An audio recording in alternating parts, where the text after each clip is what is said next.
Hi hello ಎಲ್ರಿಗೂ ನಮಸ್ಕಾರ. Welcome back to my YouTube channel. ಎಲ್ಲರೂ ಆರಾಮಾಗಿ ಸೇಫ್ ಆಗಿದ್ದೀರ ಅಂತ ಭಾವಿಸ್ತೀನಿ. ನಾನು ಕೂಡ ಆರಾಮಾಗಿ ಸೇಫ್ ಆಗಿ ಇದ್ದೀನಿ. ಇವತ್ತಿನ ಒಂದು ವಿಡಿಯೋದಲ್ಲಿ ಲಾಸ್ಟ್ ವಿಡಿಯೋದಲ್ಲಿ ನಾನು ಪಾಪು ಕಿವಿ ಚೂಸಿದ್ನಲ್ವ, ಅವನ ಫೇಸ್ ತೋರಿಸಿರ್ಲಿಲ್ಲ, ಸಾರಿ. ಅವನು ಮಲ್ಕೊಂಡ್ಬಿಟ್ಟಿದ್ದ, ಮತ್ತು ತೋರ್ಸೋಕ್ಕೆ ಆಗಲಿಲ್ಲ. ಸರಿ, ಈ ವಿಡಿಯೋದಲ್ಲಿ ತೋರಿಸ್ಬಿಡೋಣ ಅಂದ್ಬಿಟ್ಟು ವಿಡಿಯೋ ಫಸ್ಟಲ್ಲೇನೆ ನಾನು ಪಾಪನ ಕರ್ಕೊಂಡ್ಬಂದಿದ್ದೀನಿ. ಮತ್ತು ಈ ಒಂದು ವಿಡಿಯೋದಲ್ಲಿ ನನ್ನ ಪಾಪುದು ಫಸ್ಟ್ ಬೇಬಿ ಯಾವಾಗ ನ್ಯೂ ಬಾರ್ನ್ ಆಯ್ತಲ್ಲ, ಆವಾಗ ಪಿಕ್ಚರಲ್ಲಿ ಯಾವ ಕಲರ್ ಇದ್ದ, ಬರ್ತಾ ಬರ್ತಾ ಅವನು ಯಾವ ಥರ ಇಂಪ್ರೂವ್ ಆದ, ಅವನ ಕಲರ್ಗೆ ನಾನು ಏನು ಮಾಡಿದೆ, ಏನು ಆ ಥರದ್ದೇನು ನಾನು ಮಾಡಿಲ್ಲ. ಅವನ ಇಂಪ್ರೂವ್ ಆಗೋಕ್ಕೆ ಕಲರ್ಗೆ ಏನೇನು ಸಣ್ಣ ಸಣ್ಣ ಸೀಕ್ರೆಟ್ಗಳೇನು ಅನ್ನೋದನ್ನು ನಾನು ಈ ವಿಡಿಯೋದಲ್ಲಿ ನಾನು ಶೇರ್ ಮಾಡ್ಕೊತೀನಿ. ಈ ಒಂದು ಮಿಸ್ಟೇಕ್ನ ತುಂಬ ಜನ ಮಿಸ್ಟೇಕ್ಸ್ ಮಾಡ್ತಾರೆ. ಸೊ ಈ ಒಂದು ಸಣ್ಣ ಸಣ್ಣ ಮಿಸ್ಟೇಕ್ಗಳೇ ಏನು ರಿಯಾಕ್ಟ್ ಆಗೋದು. ಸೊ ಇವಾಗ ಪಾಪು ಫೇಸ್ನ ನಾನು ತೋರಿಸ್ತೀನಿ. ಅವನಿಗೇನು ಸ್ವಲ್ಪ ಅಂದರೆ ಇದ್ರದ್ದು ಏನಪ್ಪ, ಕಿವಿದು ಓಲೆದು ಇದು ಬರುತ್ತೆ ನೋಡಿ, ಅದನ್ನೇನೋ ಕಡ್ಡಿ ಬರುತ್ತೆ ನೋಡಿ, ಚಿನ್ನದ ಕಡ್ಡಿ, ಅದರಲ್ಲೇ ಚುಚ್ಚಿರೋದ್ರಿಂದ ಅವನಿಗೇನು ಅಷ್ಟೊಂದು ಫೀಲ್ ಆಗಿಲ್ಲ. ಅವನಿಗೆ ನಾರ್ಮಲ್ ಆಗಿದ್ದಾನೆ.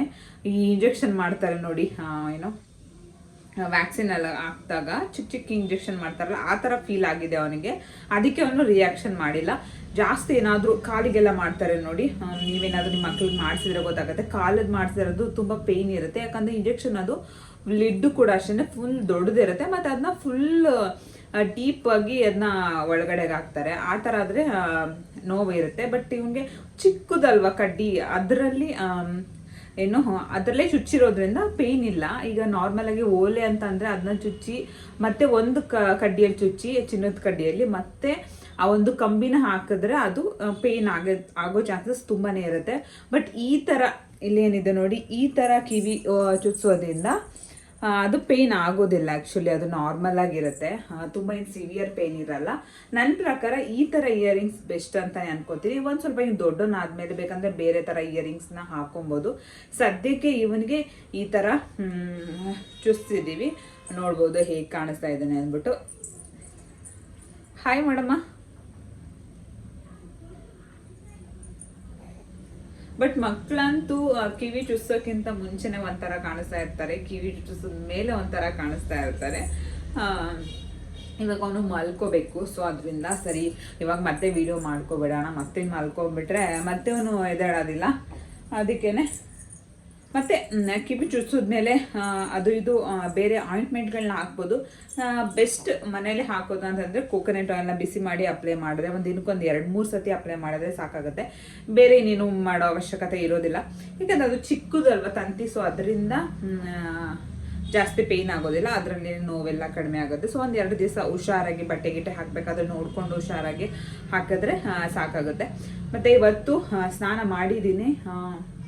ಆ್ಯಕ್ಚುಲಿ ಇವತ್ತು ನಾನು ಇದನ್ನು ಹಾಕೋಣ ಅಂತ ಅಂದ್ಕೊಂಡಿದ್ದೆ. ಏನಪ್ಪ, ಒಂದು ಬಿ ಬ್ಲೆಂಟ್ ಅವ್ರದ್ದು ಮಾಯ್ಶ್ಚರೈಸರ್ ಕ್ರೀಮ್ನ ಅಪ್ಲೈ ಮಾಡೋಣ ಅಂತ ಅಂದ್ಕೊಂಡಿದ್ದೆ.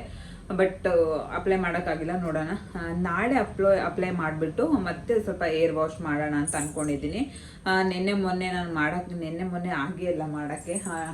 ಇಲ್ಲಿ ಸ್ವಲ್ಪ ನಿದ್ದೆ ಇಲ್ಲ, ಅದು ಇದು ನಿದ್ದೆ ಮಾಡೋದು ಆ ಥರ ಆಗಿತ್ತು. ಇವತ್ತು ಆ್ಯಕ್ಚುಲಿ ನೋಡ್ಬೋದು ಈ ಥರ ಕಾಣಿಸ್ತಾ ಇದೆ. ನೆನ್ನೆ ಅವತ್ತೆಲ್ಲ ಸ್ಟ್ರೈಟ್ನಿಂಗ್ ಮಾಡಿದ್ರಲ್ವ, ಅದರಿಂದ ಸ್ವಲ್ಪ ಹೇರ್ ಎಲ್ಲ ಸೆಟ್ ಮಾಡಿದ್ರಲ್ಲ, ಅದರಿಂದ ಅದು ಸ್ವಲ್ಪ ಸೆಟ್ ಆಗಿತ್ತು. ಬಟ್ ಸ್ನಾನ ಮಾಡಿದ ತಕ್ಷಣ ಅದು ಹೋಗ್ಬಿಡುತ್ತೆ. ಇವಾಗ ನಾರ್ಮಲ್ ಹೇರ್ ಥರ ಆಗೋದು. ಇವಾಗ ಸ್ವಲ್ಪ ಡ್ರೈ ಆದಮೇಲೆ ಒಂದ್ಸಲ ತೋರಿಸ್ತೀನಿ ಯಾವ ಥರ ಕಾಣಿಸುತ್ತೆ ಹೇರ್ ಕಟ್ ಅಂದ್ಬಿಟ್ಟು. ಬಟ್ ಹೇರ್ ಕಟ್ಟು ಯಾವುದೇ ಹೇರ್ ಕಟ್ ಆದ್ರೂ ಅಷ್ಟೇ ಸ್ವಲ್ಪ ಅಡ್ಜಸ್ಟ್ ಆಗೋಕ್ಕೆ 1 ವೀಕ್ ಬೇಕಾಗುತ್ತೆ. ಮತ್ತು ಸ್ವಲ್ಪ ಫೇಸು ಕೂಡ ಚೇಂಜಸ್ ಕಾಣಿಸುತ್ತೆ. ನೀವು ನನ್ನ ಫೇಸ್ನ ಅಬ್ಸರ್ವ್ ಮಾಡಿದರೆ ಗೊತ್ತಾಗುತ್ತೆ. ಸ್ವಲ್ಪ ಹೇರ್ ಕಟ್ಟಿಂದ ಫೇಸು ಕೂಡ ಚೆನ್ನಾಗಿ ಕಾಣಿಸುತ್ತೆ. ಬಟ್ ಈ ಹೇರ್ ಕಟ್ ಒಂಥರ ಓಕೆ ಅಂತ ಅನಿಸ್ತಾ ಇದೆ, ಗೊತ್ತಿಲ್ಲ. ಮತ್ತು ಇವನ್ನ ಮಲಗಿಸಿ ನಾನು ಆಮೇಲೆ ಸಿಗ್ತೀನಿ. ಇವಾಗ ಇವನ ಜೊತೆಗೆ ಇಟ್ಕೊಂಡು ಮಾತಾಡೋಕ್ಕಾಗೋದಿಲ್ಲ, ಸ್ವಲ್ಪ ಹಿಂಸೆ ಆಗುತ್ತೆ. ಇಲ್ಲಾಂದರೆ ಇವನು ಫೋನ್ನೇ ನೋಡ್ತಾ ಇರ್ತಾನೆ, ಅದರಿಂದ ಆಮೇಲೆ ಸಿಗ್ತೀನಿ ನಾನು.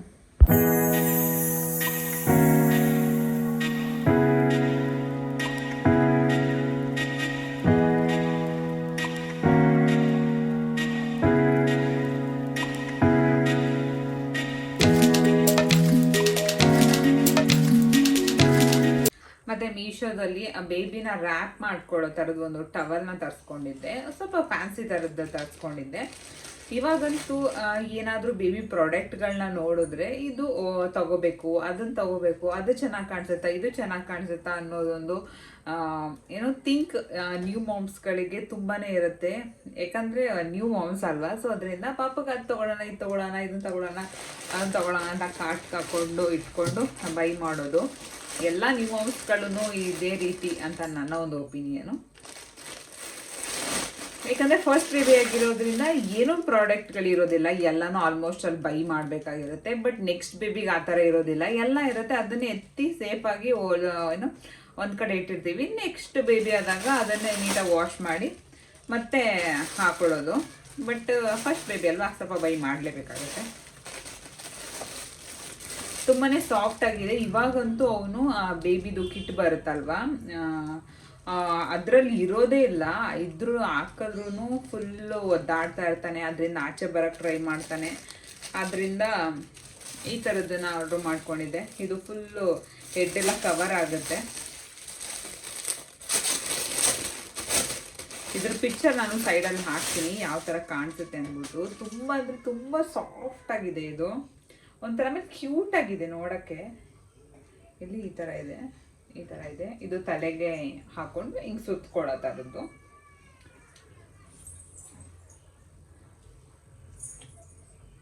ಐ ಥಿಂಕ್ ಒಂದು ಮಾರಿದೆಯಾ, ಮಾರಿಲ್ಲ, ಇದು ಇಷ್ಟಿದೆ, ಇಷ್ಟಿದೆ. ಬಟ್ ನಾನು ಇವಾಗ ಸಾಕಾಗುತ್ತೆ ಆರಾಮ್ಸೆ ಅವನಿಗೆ. ಆಮೇಲೆ ಸಾಫ್ಟ್ ಆಗಿದೆ, ಕ್ವಾಲಿಟಿನೂ ಚೆನ್ನಾಗಿದೆ. ಏನು ಅಮೌಂಟ್ ಇದೆ ಅದಕ್ಕೆ ತಕ್ಕಂತೆ ಕ್ವಾಲಿಟಿ ಚೆನ್ನಾಗಿದೆ. ಇದೇನು ಬರ್ತಾ ಇಲ್ಲ, ಹಿಂಗೆ ಮಾಡಿದ್ರು ಕೂಡ ಚೆನ್ನಾಗಿದೆ. ಒಟ್ಟಿನಲ್ಲಿ ಒಂದ್ಸಲ ವಾಶ್ ಮಾಡಿ ಯೂಸ್ ಮಾಡಿದ್ರೆ ಬೆಸ್ಟ್. ಯಾವುದೇ ಒಂದು ಪ್ರಾಡಕ್ಟ್ಗಳನ್ನಾದ್ರೂ ಅಷ್ಟೇ. ನನಗಂತೂ ಸಖತ್ ಇಷ್ಟ ಆಯಿತು. ಇದರ ಲಿಂಕ್ ಬೇಕಂತಂದರೆ ಕಾಮೆಂಟ್ ಮಾಡಿ.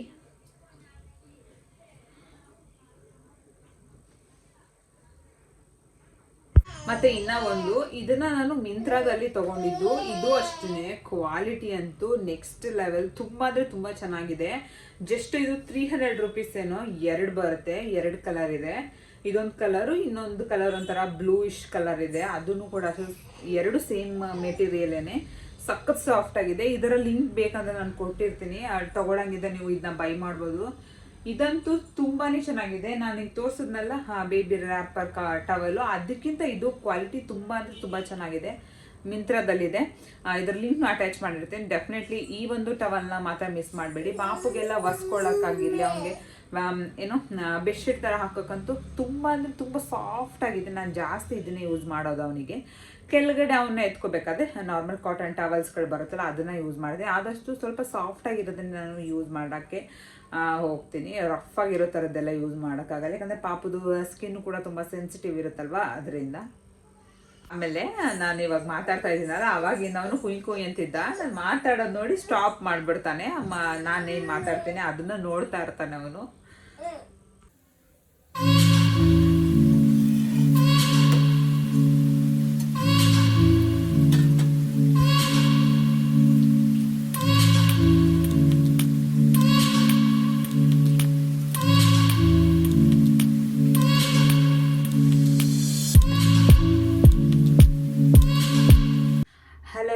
ನೆನ್ನೆ ಒಂದು ವ್ಲಾಗ್ಗೆ ನಾನು ಇವತ್ತು ಕಂಟಿನ್ಯೂ ಮಾಡ್ತಾ ಇದ್ದೀನಿ. ಇವತ್ತಿನ ವ್ಲಾಗಲ್ಲಿ ನಾನು ನನ್ನ ಮಗಂದು ಕಲರ್ ಇಂಪ್ರೂವ್ ಆಗೋದಕ್ಕೆ ಏನೇನು ಸಣ್ಣ ಪುಟ್ಟ ಕಾರಣಗಳು ಅನ್ನೋದನ್ನು ಇವತ್ತಿನ ವಿಡಿಯೋದಲ್ಲಿ ಶೇರ್ ಮಾಡ್ಕೊತೀನಿ. ಯಾವುದೇ ಸ್ಕಿನ್ ಕಲರ್ ಚೇಂಜ್ ಆಗಬೇಕಂದ್ರೂ ಸಣ್ಣ ಪುಟ್ಟದ್ದೇನೆ ನಮ್ಮ ಸ್ಕಿನ್ ಮೇಲೆ ಜಾಸ್ತಿ ರಿಯಾಕ್ಷನ್ಗಳನ್ನ ಕೊಡೋ ಅಂಥದ್ದು. ದೊಡ್ಡವ್ರಿಗಾದ್ರೂ ಅಷ್ಟೇ, ಚಿಕ್ಕವರಾಗಿರೋದ್ರಿಂದ ಅವರ ಸ್ಕಿನ್ ತುಂಬಾ ಸೆನ್ಸಿಟಿವ್ ಆಗಿರುತ್ತಲ್ವ, ಸೊ ಅದರಿಂದ ಅವ್ರ ಮೇಲೆ ಜಾಸ್ತಿ ಎಫೆಕ್ಟಿವ್ ಆಗಿರುತ್ತೆ. ನಮ್ಮ ಮೇಲೆ ಸ್ವಲ್ಪ ಲೇಟಾಗಿ ರಿಯಾಕ್ಷನ್ನ ಕೊಡುತ್ತೆ ಅಂತಲೇ ಹೇಳ್ಬೋದು, ನಾನು ಅಬ್ಸರ್ವ್ ಮಾಡಿರೋ ಪ್ರಕಾರ.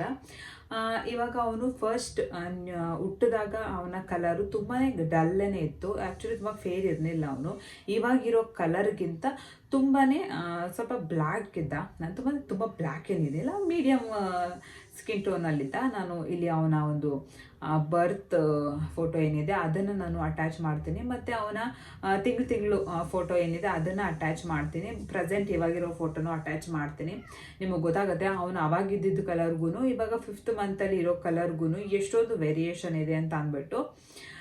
ಇವಾಗ ಅದರ ಏನಕ್ಕೆ ಅವನ ಕಲರ್ ಇಂಪ್ರೂವ್ ಆಯಿತು ಅನ್ನೋದನ್ನ ನಾನು ಇವತ್ತಿನ ಒಂದು ವಿಡಿಯೋದಲ್ಲಿ ಶೇರ್ ಮಾಡ್ಕೊಳ್ಳೋಣ ಅಂದ್ಬಿಟ್ಟು, ಇದು ಯೂಸ್ಫುಲ್ ಆಗುತ್ತೆ ನಿಮಗೂ ಅಂತ ಅಂದ್ಬಿಟ್ಟು ತಿಳಿಸ್ತಾ ಇದ್ದೀನಿ. ಸಪೋಸ್ ಏನಾದರೂ ಇದು ನಿಮಗೆ ಯೂಸ್ಫುಲ್ ಅನಿಸಿದ್ರೆ ದಯವಿಟ್ಟು ಕಾಮೆಂಟ್ ಮಾಡಿ. ಒಂದು ಪುಟ್ಟ ಲೈಕ್ ಶೇರ್ ಕಮೆಂಟ್ ಮಾಡ್ಕೊಳ್ಬೇಡಿ, ಬೇಗ ಬೇಗ ಸಬ್ಸ್ಕ್ರೈಬ್ ಮಾಡ್ಕೊಳ್ಳಿ. ಮತ್ತು ಯಾವ ಥರ ವೀಡಿಯೋಸ್ನ ನಾನು ಮಾಡಬೇಕು ಅನ್ನೋದನ್ನ ಒಂದು ಸ್ವಲ್ಪ ಐಡಿಯಾಸ್ ಕೊಡಿ. ಯಾಕಂದರೆ ಏನೂ ಅಷ್ಟಾಗಿ ಬ್ರೈನ್ಗೆ ಕೆಲಸ ಕೊಡೋಕ್ಕಾಗ್ತಿಲ್ಲ, ಯಾಕಂದರೆ ನೈಟೆಲ್ಲ ಎದ್ದಿರೋದು, ಬೆಳಗ್ಗೆ ಎಲ್ಲ ಇರೋದ್ರಿಂದ ಅಷ್ಟಾಗಿ ವರ್ಕ್ ಮಾಡೋದಕ್ಕೆ ಕಷ್ಟ ಆಗುತ್ತೆ. ಮತ್ತು ಈ ಒಂದು ಹೇರ್ ಬ್ಯಾಂಡ್ ಹೇಗಿದೆ ಅಂತ ಅಂದ್ಬಿಟ್ಟು ಕಾಮೆಂಟ್ ಮಾಡಿ. ಆ್ಯಕ್ಚುಲಿ ಇದಕ್ಕೆ ತುಂಬ ಮ್ಯಾಚ್ ಆಗ್ತಾಯಿದೆ. ಇವಾಗ ಫೇಸ್ ಪ್ಯಾಕ್ ಎಲ್ಲ ಮಾಡಿಕೊಂಡ್ರೆ ಚೆನ್ನಾಗಿರುತ್ತೆ ಅಂದ್ಬಿಟ್ಟು ತರಿಸ್ಕೊಂಡಿದ್ದೆ, ತುಂಬ ಕ್ಯೂಟಾಗಿದೆ ಅಂತ ಅಂದ್ಬಿಟ್ಟು. ಲಿಂಕ್ ಬೇಕಂದರೆ ಕಾಮೆಂಟ್ ಮಾಡಿ, ಲಿಂಕ್ನ ನಾನು ಶೇರ್ ಮಾಡ್ಕೊತೀನಿ. ಇವಾಗ ಟಾಪಿಕ್ಕಿಗೆ ಬಂದುಬಿಡೋಣ. ಫಸ್ಟ್ ಒಂದಷ್ಟು ಸಣ್ಣ ಪುಟ್ಟ ಒಂದು ಟಿಪ್ಸ್ಗಳನ್ನ ನಾನು ಶೇರ್ ಮಾಡ್ಕೊತೀನಿ. ಫಸ್ಟ್ ಒನ್ನು, ನಾವು ಪಾಪಗೆ ಯೂಸ್ ಮಾಡುವಂತಹ ಬಾಡಿ ವಾಶ್ ಆಗಿರಲಿ, ಇದನ್ನು ಅಷ್ಟೇ ನಮ್ಮ ತುಂಬ ಜೆಂಟಲ್ ಆಗಿ, ತುಂಬ ಸೆನ್ಸಿಟಿವ್ ಆಗಿ, ಮಕ್ಕಳಿಗೆ ಯಾವ್ದು ಅಡ್ಜಸ್ಟ್ ಆಗುತ್ತೆ ಅಂದರೆ ಎಲ್ಲರ ಮಕ್ಕಳಿಗೂ ಒಂದೇ ಥರ ಅಡ್ಜಸ್ಟ್ ಆಗಲ್ಲ, ಯಾಕಂದರೆ ಒಬ್ಬೊಬ್ಬರ ಸ್ಕಿನ್ನು ಒಂದೊಂದು ಥರ ಇರುತ್ತಲ್ವ. ಸೊ ನಮ್ಮ ಮಕ್ಕಳಿಗೆ ಯಾವ ಒಂದು ಸೋಪ್ ಆಗಿರಲಿ ಅಥವಾ ಬಾಡಿ ವಾಶ್ ಆಗಿರಲಿ, ಶಾಂಪೂ ಆಗಿರಲಿ, ಯಾವುದು ಚೆನ್ನಾಗಿದೆ, ಯಾವುದು ಅವರಿಗೆ ಸೂಟ್ ಆಗುತ್ತೆ ಅನ್ನೋದನ್ನು ನಾವು ನೋಡಿಕೊಂಡು ಅದಾದ ನಂತರ ಅವ್ರಿಗೆ ನಾವು ಯೂಸ್ ಮಾಡಬೇಕಾಗತ್ತೆ.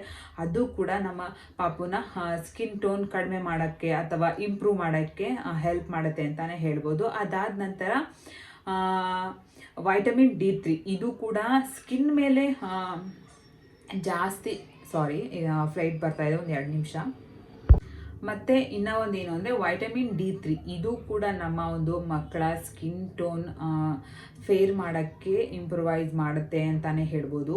ಯಾಕಂದರೆ ಮಕ್ಕಳು ಜಾಸ್ತಿ ಬಿಸಿಲಿಗೆ ಹೋಗೋದಿಲ್ಲ. ವೈಟಮಿನ್ D3 ಸ್ಕಿನ್ನ ಡೆವಲಪ್ ಮಾಡೋಕ್ಕೆ ಇಂಪ್ರೂವ್ ಮಾಡುತ್ತೆ. ಆ ಒಂದು ಸಿರಪ್ ನಾವು ಡೈಲಿ 1 ml ನಾವು ಯೂಸ್ ಮಾಡಬೇಕಾಗಿರುತ್ತೆ. ಅವನಿಗೂ ಕೂಡ ಅಷ್ಟೇ ಡೈಲಿ ನಾನು ಅದನ್ನು ಯೂಸ್ ಮಾಡ್ತಾ ಇದ್ದೀನಿ. ಅದು ಕೂಡ ಒಂದು ಕಾರಣ ಅಂತಲೇ ಹೇಳ್ಬೋದು ಅವನ ಸ್ಕಿನ್ ಫೇರ್ ಆಗೋದಕ್ಕೆ. ಅದಾದ ನಂತರ ಒಂದು ಆಯಿಲ್ ಮಸಾಜ್, ಯಾವುದಾದ್ರು ಒಂದು ಆಯಿಲ್ನ ಅಪ್ಲೈ ಮಾಡಿಬಿಡೋದಲ್ಲ ಸ್ಕಿನ್ ಮಕ್ಕಳ ಮೇಲೆ. ಯಾವುದಾದ್ರೂ ಒಂದು ಚೆನ್ನಾಗಿರೋ ಥರದ್ದು ಒಂದು ಆಯಿಲ್ನ ನಾವು ಒಂದು ಆಯಿಲ್ನ ಕಂಟಿನ್ಯೂ ಆಗಿ ಯೂಸ್ ಮಾಡ್ಕೊಂಬರ್ಬೇಕು. ಅದೊಂದು ಸಲ ಅದೊಂದು ಸಲ ಆ ಥರ ಎಲ್ಲ ಮಾಡೋಕ್ಕೆ ಹೋಗ್ಬಾರ್ದು. ಅದು ಆಯಿಲ್ ಚೇಂಜ್ ಆದಾಗ್ಲೂ ಸ್ಕಿನ್ ಟೋನ್ ಮೇಲೂ ಅದು ಎಫೆಕ್ಟಿವ್ ಆಗಿ ಸ್ಕಿನ್ ಟೋನ್ ಕೂಡ ಕಡಿಮೆ ಆಗೋ ಚಾನ್ಸಸ್ ಇರುತ್ತೆ. ನಾವು ಒಂದೇ ಆಯಿಲ್ನ, ಚೆನ್ನಾಗಿರೋ ಆಯಿಲ್ನ ನಾವು ರೆಗ್ಯುಲರ್ ಆಗಿ ಯೂಸ್ ಮಾಡ್ಕೊಬಂದರೆ ಅದು ಕೂಡ ತುಂಬ ಸ್ಕಿನ್ನ ಸಾಫ್ಟ್ ಮಾಡುತ್ತೆ ಮತ್ತು ಕಲರ್ನ ಇಂಪ್ರೂವ್ ಮಾಡುತ್ತೆ ಅಂತ ಹೇಳ್ಬೋದು. ಇದು ನನ್ನ ಒಂದು ಮಗನಿಗೆ ಅದು ಇಂಪ್ರೂವ್ ಆಗೋದ್ರಲ್ಲಿ ಹೆಲ್ಪ್ ಮಾಡಿದೆ ಅಂತಲೇ ಹೇಳ್ಬೋದು. ಮತ್ತು ಮಾಯ್ಶ್ಚರೈಸರ್, ನಾವು ಮಕ್ಕಳಿಗೆ ಅಪ್ಲೈ ಮಾಡುವಂತಹ ಲೋಷನ್ಗಳು ಅಷ್ಟೇ, ಅದರೂ ಅಷ್ಟೇ, ಅದು ಕೂಡ ಅಷ್ಟೇ ತುಂಬ ಜೆಂಟಲಾಗಿ, ತುಂಬ ಸಾಫ್ಟಾಗಿ, ಚೆನ್ನಾಗಿರೋ ಒಂದು ಕಂಪ್ನಿದ ನಾವು ಮಕ್ಕಳಿಗೆ ಯೂಸ್ ಮಾಡಬೇಕು. ಸುಮ್ಮನೆ ಅದು ಇದು ಯಾವುದೋ ಒಂದು ಅಂತ ಯೂಸ್ ಮಾಡೋಕ್ಕೆ ಹೋಗ್ಬಾರ್ದು. ಇದು ಕೂಡ ಅಷ್ಟೇ ಮಕ್ಕಳ ಸ್ಕಿನ್ ಮೇಲೆ ತುಂಬ ಎಫೆಕ್ಟಿವ್ ಅಂತಲೇ ಹೇಳ್ಬೋದು. ಲೋಷನ್ ಕೂಡ ಅಷ್ಟೇ ನೋಡಿಕೊಂಡು ನಾವು ಯೂಸ್ ಮಾಡಬೇಕು. ಯಾಕಂದರೆ ನಾನು ಇದುವರೆಗೂ ನನ್ನ ಮಗನ ಮೇಲೆ ಯಾವುದೇ ರೀತಿಯ ಲೋಷನ್ ಕೂಡ ಅಪ್ಲೈ ಮಾಡಿಲ್ಲ. ಮಾಮಾ ಅರ್ತ್ ಲೋಷನ್ನ ತರಿಸಿ ಇಟ್ಕೊಂಡಿದ್ದೀನಿ, ಬಟ್ ಅವನಿಗೆ ನಾನು ಅಪ್ಲೈ ಮಾಡೋಕ್ಕೆ ಹೋಗಿಲ್ಲ.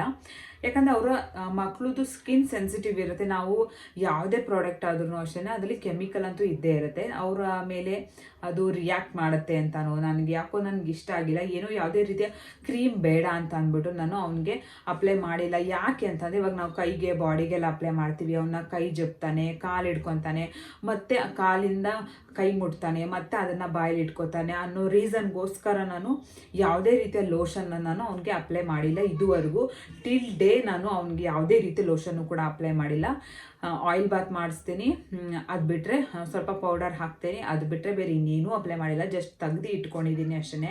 ಅದಾದ ನಂತರ ನಾವು ಇವಾಗ ಹುಟ್ಟಿದ ಮಕ್ಕಳನ್ನ ಜಾಸ್ತಿ ಬಿಸಿಲಿಗೆ ನಾವು ತೋರ್ಸೋಕೆ ಹೋಗ್ಬಾರ್ದು. ಜಸ್ಟ್ ಒಂದು 10 ಮಿನಿಟ್ಸ್ ತೋರಿಸಿದ್ರೆ ಸಾಕು.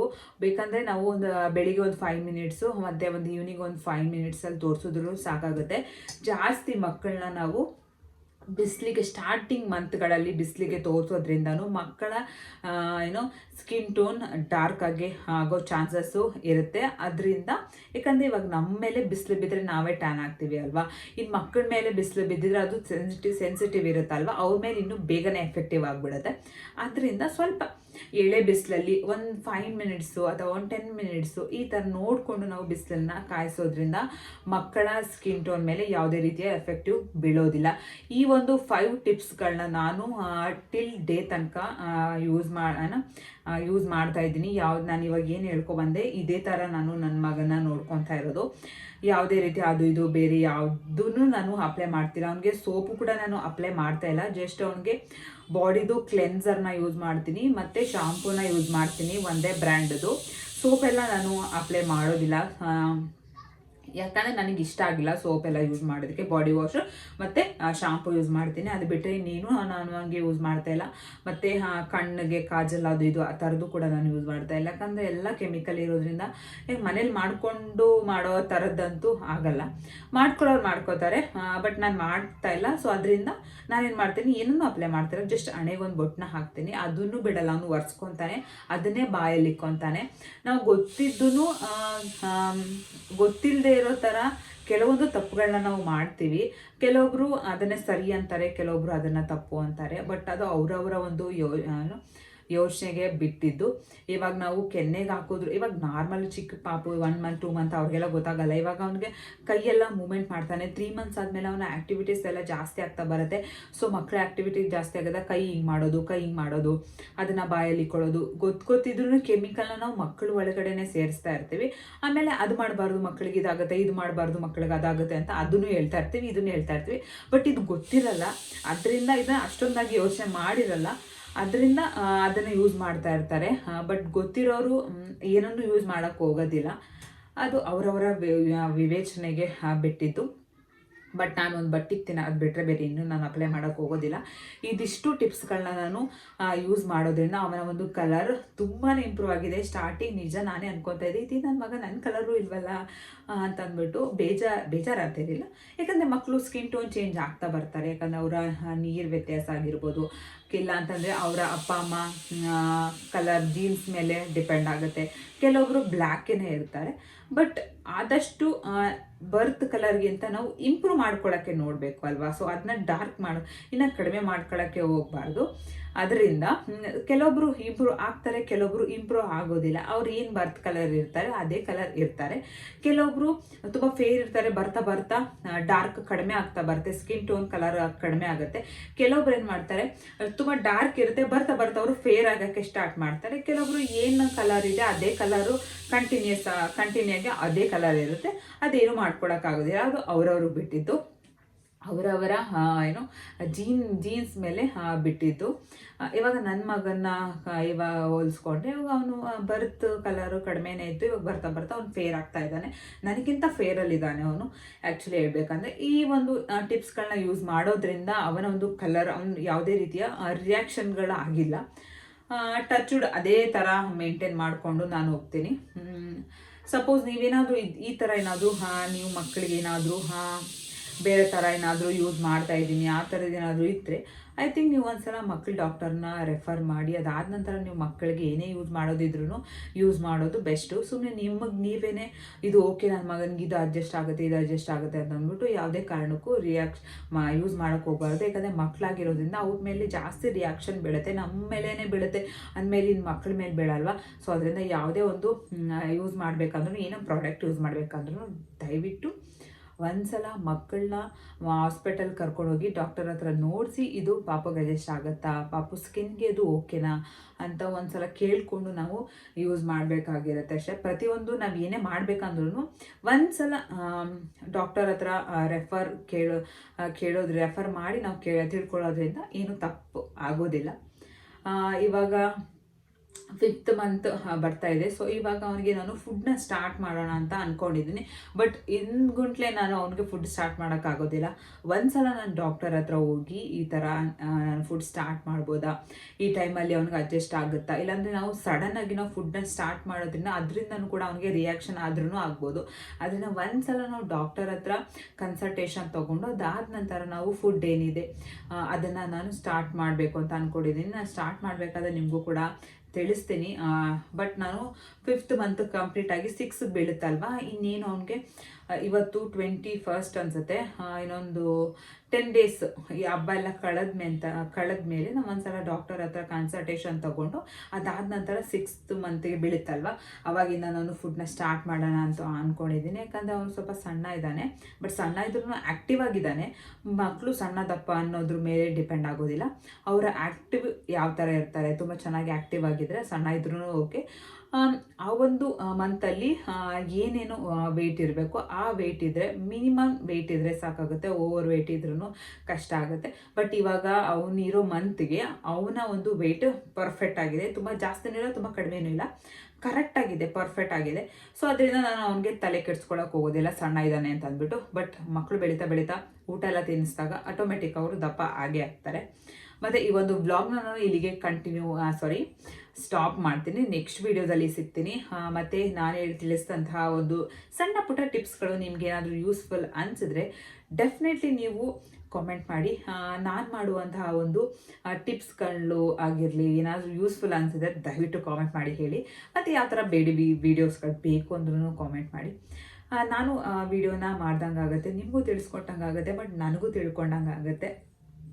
ಮತ್ತು ನೆಕ್ಸ್ಟ್ ವೀಡಿಯೋದಲ್ಲಿ ಸಿಗ್ತೀನಿ. ಬಾಯ್.